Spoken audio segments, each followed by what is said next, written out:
कहानी की शुरुआत होती है लॉस एंजलिस सिटी से, जहां पर एक डांसिंग कार दिखाई जाती है जो आगे पीछे हिल रही होती है। बाहर से कुछ अलग ही लगता है, जैसे कुछ और हो रहा हो। लेकिन गाड़ी के अंदर एक औरत एक गैंगस्टर को जमीन पर पीट रही थी। एक छोटी सी मगर खतरनाक लड़ाई के बाद वो औरत उस आदमी को खत्म कर देती है और उसकी लाश को डिग्गी में डाल देती है। इस औरत का नाम था राइली नॉर्थ। कुछ देर के बाद राइली अपनी टांग पर देखती है कि एक गहरी चोट लग गई थी, जिससे काफी ज्यादा खून निकल रहा था। जैसे ही राइली एक शांत जगह में गाड़ी ले जाती है और गाड़ी से उतरकर एक वैन के पीछे बैठ जाती है। वो पहले अल्कोहल से अपना जख्म साफ करती है, फिर अपनी चोट को स्टेपल से बंद कर देती है और टेप से ढक देती है, जैसे उसे कुछ खास महसूस ही नहीं होता।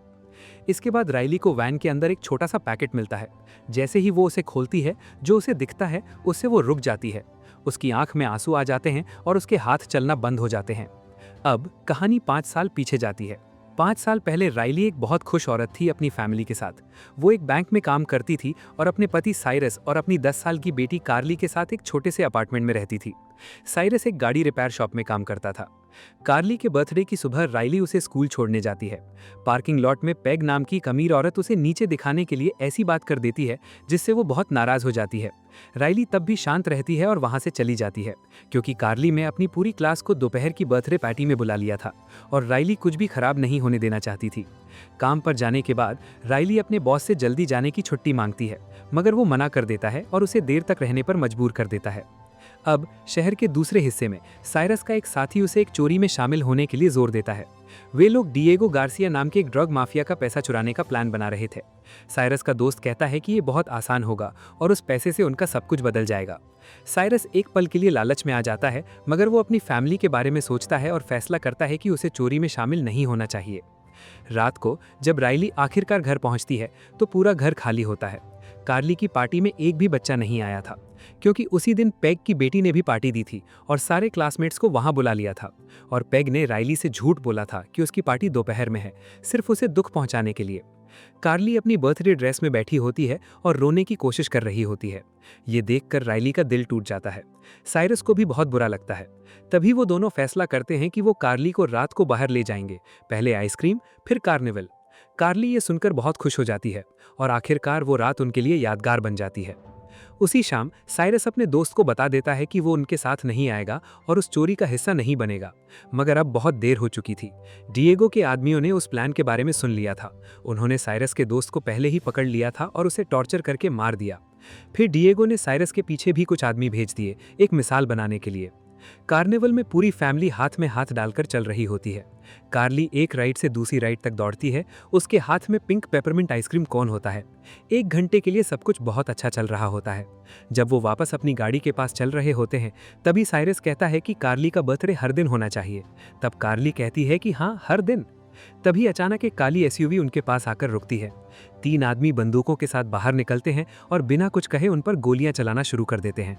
साइरस और कार्ली सबसे करीब थे, वो दोनों वहीं मर जाते हैं। राइली को भी गोलियां लगती हैं। वो अपनी फैमिली के पास फुटपाथ पर गिर जाती है। उसकी बॉडी से खून बह रहा था। वो अपनी बेटी की पेपरमिंट आइसक्रीम को रोड पर पिघलते हुए देखती रहती है।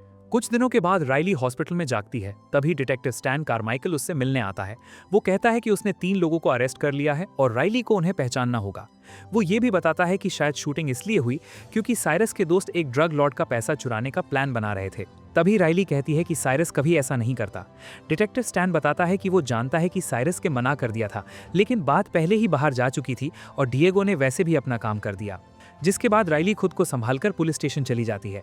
वो एक तरफ की ग्लास में से देखती है और तीनों शूटर्स को बिना किसी मुश्किल के पहचान जाती है। उसकी याददाश्त तेज थी, वो उन चेहरों को कभी नहीं भूल सकती थी। तीनों को पकड़ा जाता है और डिएगो गार्सिया से लिंक भी कर लिया जाता है, लेकिन तभी कुछ अजीब होने लगता है। एक ऊंची पोस्ट वाला आदमी स्टैन को अलग ले जाकर कहता है कि उसे उस केस से पीछे हट जाना चाहिए। कहता है कि डिएगो ऐसा आदमी नहीं है जिसके पीछे केस बनाना चाहिए, क्योंकि उसके पुलिस में और गवर्नमेंट में काफी सारे लोग बैठे हुए हैं। कुछ दिनों के बाद राइली को हॉस्पिटल से रिलीज कर दिया जाता है। वो घर जाती है और पैकिंग शुरू कर देती है। वो गवाही देने के लिए तैयार थी और चाहती थी कि उन तीनों लोगों को पूरी जिंदगी के लिए जेल में भेज दिया जाए। तभी एक महंगा सूट पहने हुआ आदमी उसके घर में आता है और कहता है कि वो डिएगो का लॉयर है। वो उसे केस छोड़ने के लिए पैसे से भरा हुआ ब्रीफकेस देने की कोशिश करता है और कहता है कि वो कभी नहीं जीत सकती। तभी राइली पैसे वापस उसके मुंह पर फेंक देती है और उसे बाहर जाने के लिए कह देती है। फिर कुछ दिनों के बाद केस का ट्रायल शुरू हो जाता है। पहले ही दिन से राइली को कुछ अजीब महसूस हो रहा था कि वहाँ कुछ गलत हो रहा है। तभी वो देखती है कि वही लॉयर जिसने उसे पैसे देने की कोशिश की थी, अब वो तीनों की तरफ से केस लड़ रहा था। वो राइली की मेडिकल हिस्ट्री निकलवा लेता है और कहता है कि उसे एक बार एंटी साइकोटिक मेडिसिन दी गई थी। वो उसे पागल घोषित करने की कोशिश कर रहा था। और वहाँ पर एक जज था जिसका नाम स्टीवंस था, जो छुपके से डिएगो के पैसे पर पल रहा था। राइली को इस बात का पता नहीं था, लेकिन उसे पहले से ही एहसास था कि उस कमरे में कुछ गलत हो रहा है। तभी जज केस को डिसमिस कर देता है, कहता है कि उनके पास सबूत नहीं है और वो 3 आदमी जिन्होंने उसकी फैमिली को मारा था, जज ने उन्हें राइली के सामने ही आज़ाद कर दिया। ये सब देखकर राइली बहुत ज़्यादा गुस्से में आ जाती है। वो चिल्लाती हुई उन पे हमला कर देती है। तभी गार्ड्स उसे पकड़ लेते हैं। जज स्टीवंस उसे पागलखाने भेजने का ऑर्डर दे देता है, दिमाग का चेकअप करवाने के लिए। कुछ देर के बाद राइली को एक ट्रांसपोर्ट वैन के पीछे लिटा दिया जाता है, साथ में 2 स्टाफ मेंबर्स हैं। राइली रो नहीं रही थी, ना ही वो भीख मांग रही थी। उसे बस एक मौके की तलाश थी। तभी अचानक वो दोनों गार्ड्स पर हमला कर देती है, दोनों को काबू में लेकर वहां से भाग जाती है। जिसके बाद पुलिस हफ्तों तक उसे ढूंढने की कोशिश करती है, मगर कुछ नहीं मिलता। आखिरकार थक हार कर वो फाइल बंद कर देती है, ये मानकर कि शायद राइली वहां से भाग गई या खुद को मार लिया। और इसी के साथ राइली नॉर्थ उस शहर को छोड़कर गायब हो चुकी थी। अब 5 साल बाद एक सुबह LAPD को एक कॉल आती है। 3 लोगों को एक पुराने कार्निवल में मारकर उनकी बॉडीज को एक बड़े से झूले से लटकाया गया था। ये वही कार्निवल था जहां राइली की फैमिली मारी गई थी, और ये वही 3 शूटर्स थे, फेरिस व्हील से उल्टे लटके हुए। तभी एक आदमी पुलिस को बताता है कि किलर एक औरत थी। तभी डिटेक्टिव बेल्ट्रैन और डिटेक्टिव स्टैन उस केस को सुलझाने में लग जाते हैं। उन्हें पता चलता है कि राइली ने अपना बैंक अकाउंट पूरा खाली कर लिया है और 5 साल पहले वो गायब हो गई है। अब पुलिस पूरी दुनिया से फुटेज निकालती है। उन्हें पता चलता है एशिया में सिक्योरिटी कैमरास पर, यूरोप में फाइट जिम्स में, साउथ अमेरिका में वेपन रेंजेस पर राइली ने 5 साल ट्रेनिंग में बिताए थे। इन अलग अलग जगहों पर जाकर राइली ने MMA फाइट्स, बंदूक चलाना और चाकू का इस्तेमाल करना सब कुछ सीख लिया था और खुद को एक हथियार बना लिया था। पुलिस सारे पोर्ट्स चेक करती है और उन्हें पता चलता है कि राइली 3 महीने पहले लॉस एंजलिस वापस आई है। वो कुछ बंदूकें खरीद रही है, माफिया गैंग पर पूरी रिसर्च कर चुकी है और अब वो अपनी एनिवर्सरी का इंतजार कर रही है।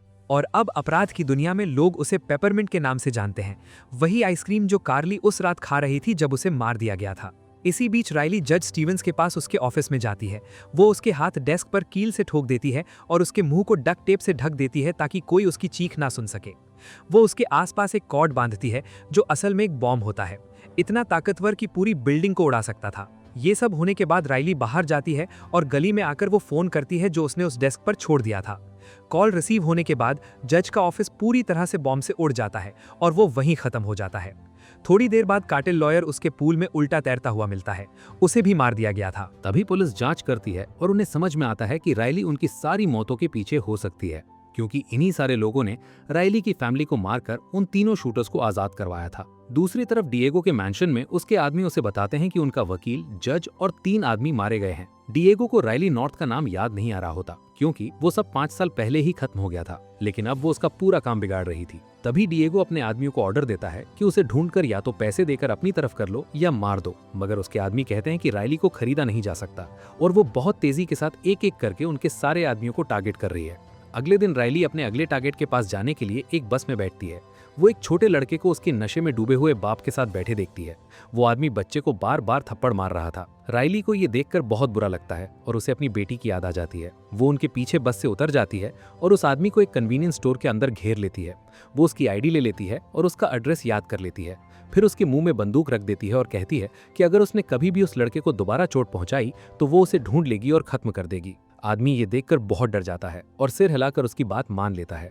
राइली स्टोर में पैसा रख देती है और आदमी को कहती है कि दोबारा उसे अल्कोहल मत बेचना, जिसके बाद वो उस आदमी की गाड़ी की चाबी ले लेती है और वहां से चली जाती है। राइली का अगला टारगेट था डिएगो का एक मनी लॉन्ड्रिंग हब, उसके कई सारे अड्डों में से एक, मगर उस अड्डे में हथियारों से लैस बहुत सारे गार्ड्स पहरा दे रहे थे। राइली बिल्डिंग के आसपास घूमती है, मगर उसे अंदर जाने का कोई आसान रास्ता नहीं मिलता, इसलिए वो खुद को एक होमलेस औरत के रूप में छुपा लेती है और गेट के आगे लंगड़ाते हुए घूमती रहती है, खुद से मंबल करती रहती है। तभी गार्ड्स उसे वहां से हटा देते हैं और उसका हाथ पकड़ लेते हैं। तभी राइली खुद को संभाल लेती है और इससे पहले कि वो गार्ड्स अपनी बंदूक निकाल पाते, राइली ने उन्हें जल्दी और खामोशी से नीचे गिरा दिया। अंदर जाने के बाद राइली को कार्टेल के बहुत सारे लोग पैसा गिनते हुए दिखाई देते हैं। वो लोग राइली पर गोलियां चलाते हैं और राइली उनका मुकाबला करते हुए वापस गोली चलाती है। वो बहुत ज्यादा थे और राइली अकेली, उसके पास इतने हथियार नहीं थे उनका मुकाबला करने के लिए। तभी वो पीछे की खिड़की से नीचे कूद जाती है और बागों में एक खाली खिलौनों के स्टोर में गिर जाती है। वहां छुपकर वो उन्हें एक एक करके मारती रहती है और जब सब खत्म हो जाते हैं तो एक आदमी को जिंदा छोड़ती है और कहती है डिएगो को जाकर सब कुछ बता दो। जिसके बाद राइली उस पूरी बिल्डिंग में आग लगा देती है। वहां रखा हुआ सारा पैसा जलकर खत्म हो जाता है। दूसरी तरफ पुलिस ने राइली का चेहरा लॉस एंजलिस के हर न्यूज चैनल में लगा दिया था। पुलिस ने उसे एक खतरनाक हत्यारा बताया था, लेकिन उस शहर में कुछ अजीब होने लगता है। वहां के लोग उसे एक अच्छी औरत बताते हैं और उसके लिए तालियां बजाते हैं, क्योंकि उसकी स्टोरी सबको पता चल चुकी थी। वो एक माँ है जिसने सब कुछ खो दिया और इंसाफ के लिए वापस आई है। सोशल मीडिया पर वो हर जगह छा गई। आधा शहर उसे मॉन्स्टर मानता है तो दूसरा आधा उसे हीरो की तरह देखता है। दूसरी तरफ डिएगो को कोई परवाह नहीं थी, वो बस राइली को मारना चाहता था। तभी वो और उसके आदमी अंदाजा लगा लेते हैं कि राइली का अगला हमला उनकी मेन ड्रग लैब पर होने वाला है। इसलिए डिएगो एक जाल बिछा देता है। रात को जब राइली अपनी बंदूक के साथ ड्रग लैब में पहुंचती है, वो जगह पूरी तरह से खाली थी, बहुत ज्यादा खाली। तभी उसे कमरे के बीच में एक बॉम्ब दिखाई देता है जो ब्लिंक कर रहा था। उसे समझ आ जाता है कि ये सब एक जाल था, इसलिए वो तुरंत एग्जिट की तरफ भागने लगती है। बहुत मुश्किल से अंडरग्राउंड पैसेज से बाहर निकलती है और वो बिल्डिंग बॉम्ब से पूरी तरह से उड़ जाती है। तभी राइली स्ट्रीट के एक मैनहोल से बाहर आती है। उसकी बॉडी धूल में ढकी थी, थोड़ा खून भी निकल रहा था और वो कांप रही थी। तभी अचानक एक आम आदमी वहां आता है और पूछता है कि क्या वो उसकी मदद कर सकता है। राइली अपनी बंदूक निकाल लेती है, उसकी गाड़ी ले लेती है और तेज चलाते हुए वहां से निकल जाती है। दूसरी तरफ मैंशन में डिएगो को बताया जाता है कि लैब तबाह हो गई है और राइली उसमें मर चुकी है। तभी डिएगो खुद के लिए एक ड्रिंक बनाता है। काफी सारे हफ्तों में पहली बार वो सेफ महसूस कर रहा था। उसके आदमी खुशी मनाने लगते हैं और वापस गाड़ी में बैठ जाते हैं। तभी रास्ते में उन्हें पता चलता है कि एक गाड़ी उनका पीछा कर रही है और अचानक वो गायब हो जाती है। जब वो फिर से चलने लगते हैं, वही पीछा करने वाली गाड़ी उनके सामने आ जाती है। राइली गाड़ी से बाहर निकलती है और कुछ ही सेकंड्स में उन सबको नीचे गिरा देती है। कुछ देर बाद एक और खबर आती है कि एक औरत को रोड पर एक गाड़ी चुराते हुए देखा गया। ये सुनकर डिएगो का चेहरा फिर से सफेद पड़ जाता है। उसे पता चल गया था कि राइली उसके पीछे आ रही है। अब मैंशन के गेट पर एक गाड़ी आकर हॉर्न बजाती है। गार्ड्स जब देखते हैं, उन्हें कार्टेल की एसयूवी दिखाई देती है और उसमें कुछ लोग इशारा कर रहे हैं। जब वो पास जाकर गाड़ी देखते हैं, उन्हें पता चलता है कि उनके अपने आदमी मरे हुए उस गाड़ी में पड़े हुए हैं और राइली उन डेड बॉडीज के बीच छुपी हुई थी। वो गोली चलाना शुरू करती है और बाहर आती है, जिसके बाद वो उस महल के अंदर चली जाती है। डिएगो के काफी सारे आदमी उसके सामने आ रहे थे। कुछ आसानी से मार दिए जाते हैं, कुछ उससे बुरी तरह मुकाबला करते हैं। राइली को भी गोलियां लगती हैं, मगर वो फिर भी आगे बढ़ती रहती है। आखिरकार वो डिएगो के फ्लोर तक अपने लिए रास्ता बना लेती है और दरवाजा लात मारकर खोल देती है और अपनी बंदूक उठाकर डिएगो के ऊपर तान देती है। तभी वो अचानक रुक जाती है, क्योंकि डिएगो के पीछे उसकी छोटी बेटी खड़ी होती है। वो बेटी उसे कार्ली की याद दिला देती है, इसलिए वो वहीं जम जाती है। एक सेकंड के लिए उसे फिर से वही रात याद आ जाती है और वो ट्रिगर नहीं दबा पाती। डिएगो को ये देखकर मौका मिल जाता है। वो अपने चाकू से उसके पेट में मार देता है। फिर वो पीछे के एग्जिट से भाग जाता है। तब राइली उस महल से बाहर घसीटते हुए आ जाती है। उसकी बॉडी से खून निकल रहा होता है। पहले वो जंगल में गुम हो जाती है और वहां से निकल जाती है। राइली अपनी गाड़ी शहर में चला रही होती है। उसे छुपने के लिए जगह चाहिए थी जहां कोई उसे नहीं ढूंढने आएगा। तभी वो पैग के घर जाती है, वही अमीर औरत जिसने उसकी बेटी का बर्थडे बर्बाद किया था। मगर अब पैग अमीर नहीं है, उसके हस्बैंड ने उसे छोड़ दिया है और उसकी जिंदगी अब बेकार बन चुकी है। राइली उसे कुर्सी से बांध देती है और मेडिसिन कैबिनेट खोलकर अपना इलाज करती है। कांपते हाथों से अपना जख्म साफ करती है। पैग चिल्लाती है और उसे गालियां देती है, मगर राइली मुश्किल से सुन पा रही थी। जब वो अपना काम खत्म कर देती है, वो पैग को बांधा हुआ छोड़कर वापस रात में अपनी वैन के पास चली जाती है। शहर की दूसरी तरफ डिटेक्टिव स्टैन और उसका पार्टनर ईमान ने राइली का पता लगा लिया था। उन्हें पता था कि राइली एक ब्रिज के नीचे होमलेस कैंप में रहती है। जब वो वहां पहुंचते हैं तो वहां के लोग डिटेक्टिव को बताते हैं कि वो राइली की इज्जत करते हैं। वो उसे अपना गार्डियन एंजल बुलाते हैं, क्योंकि वो उन्हें खाना खिलाती है और उनकी हिफाजत करती है। वो उसे कभी उनके हवाले नहीं करेंगे। तभी स्टैन और ईमान वो वैन ढूंढ लेते हैं जहां राइली अपनी बंदूकें और गोलियां रखती थी। वो वहां सब चीजें देखने लगते हैं। तभी अचानक, जबकि ईमान काम कर रही होती है, स्टैन पीछे से अपनी बंदूक निकालता है और उसे वहीं गोली मार देता है। वो उसकी बॉडी को एक कचरे के डिब्बे में फेंक देता है, क्योंकि वो सालों से डिएगो के लिए काम कर रहा था। वो डिएगो को फोन करके वहां बुला लेता है और राइली का पता भी बता देता है। कुछ देर बाद डिएगो अपने बचे हुए सारे आदमियों के साथ वहां पर इकट्ठा हो जाता है। होमलेस कैंप के पास गाड़ियों में आता है। इसी बीच राइली एक कंस्ट्रक्शन बिल्डिंग में होती है। उसने बहुत सारा खून खो दिया था, इसलिए वो बेहोश हो गई थी। तभी कार्टेल माफिया के लोग होमलेस लोगों को डराना शुरू कर देते हैं और उनमें से कुछ ऊपर चढ़ जाते हैं जहां राइली पड़ी हुई थी। तभी अचानक कुछ अजीब होता है। राइली को कार्ली दिखाई देने लगती है।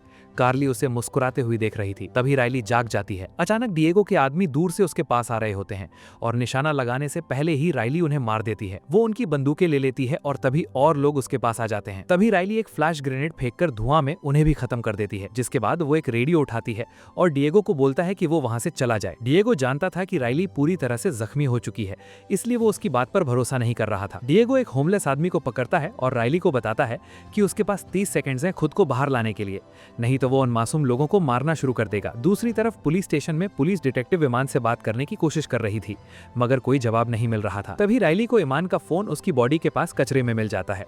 वो उसे उठा लेती है और सोशल मीडिया पर लाइव हो जाती है। वो पूरी सिटी को दिखाती है कि डिएगो और उसके आदमी क्या कर रहे हैं। वो ये भी बताती है कि स्टैन, जो एक पुलिस वाला है, वो भी डिएगो के साथ काम कर रहा था। कुछ ही मिनटों में वो वीडियो वायरल हो जाती है और पूरा सच सामने आ जाता है, जिसके बाद राइली बिल्डिंग से हाथ ऊपर करके बाहर आ जाती है।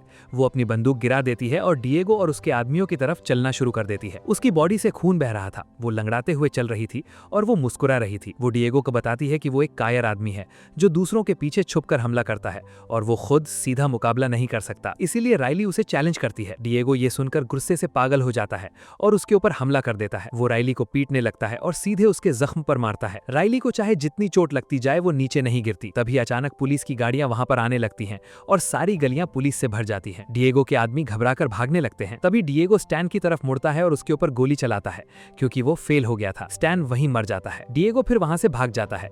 राइली गिरी हुई बंदूक उठाती है और डिएगो का पीछा करने लगती है। टूटी हुई सीढ़ियों और गलियों में भागती रहती है। तभी एक कोने में वो डिएगो को घेर लेती है और अपने खाली हाथों से उसे तब तक मारती है जब तक वो गिर नहीं जाता, जिसके बाद वो अपनी बंदूक उठाती है और डिएगो के ऊपर तान देती है। तभी पुलिस वहां पहुंच जाती है और उसे घेर लेती है। पुलिस उसे बंदूक नीचे रखने के लिए चिल्लाती है। तभी राइली डिएगो की तरफ देखती है, अपने पति साइरस के बारे में सोचती है, कार्ली के बारे में सोचती है और पेपरमिंट आइसक्रीम के बारे में सोचती है और ट्रिगर दबा देती है। डिएगो उसी गली में गोली लगाकर मर जाता है, जिसके बाद राइली पुलिस से बच निकलती है और सीधा कब्रिस्तान पहुंचती है जहां साइरस और कार्ली को दफनाया गया था। वो उनकी कब्र पर आती है और उनके पास लेट जाती है, दुख के साथ कहती है कि वो उन्हें याद करती है। तभी वहां पुलिस आ जाती है। राइली मुश्किल से सांस ले रही होती है, वो बहुत ज्यादा जख्मी थी। तभी पुलिस उसे अस्पताल ले जाती है और बेड से हथकड़ी लगाकर बांध देती है। 2 ऑफिसर्स उसके दरवाजे के बाहर बिठा दिए जाते हैं और ठीक होने के बाद उसे जेल ले जाया जाएगा। कुछ देर बाद डिटेक्टिव बेल्ट्रान उसके कमरे में आता है। वो उसे देर तक देखता रहता है और कहता है कि वो हफ्तों से उसका पीछा कर रहा था और कहीं ना कहीं रास्ते में वो समझ गया था कि राइली ने क्या किया और क्यों किया। वो उसे बताता है कि उसने कानून तोड़ा है, मगर साथ में ये भी बताता है कि उसने काफी सारे लोगों को वो दिया जो सिस्टम ने उन्हें कभी नहीं दिया था। उन्हें इंसाफ मिला। फिर वो डिटेक्टिव कुछ ऐसा करता है जो उसे कभी नहीं करना चाहिए था। वो राइली के हाथ में एक चाबी दे देता है जो हथकड़ी खोल सकती थी और वहां से चला जाता है बिना कुछ कहे। तभी राइली अपनी मुट्ठी में वो चाबी बंद कर लेती है और पूरे शहर में अब भी राइली की चर्चा चल रही थी। कुछ लोग उसे किलर कह रहे थे, कुछ उसे हीरो, मगर राइली के लिए इनमें से कुछ भी मायने नहीं रखता, क्योंकि उसकी फैमिली पहले ही जा चुकी थी। और इसी के साथ कहानी यहाँ पर खत्म हो जाती है। अगर ये वीडियो पसंद आई हो तो लाइक कर देना, चैनल को सब्सक्राइब कर देना। मिलते हैं अगली वीडियो में।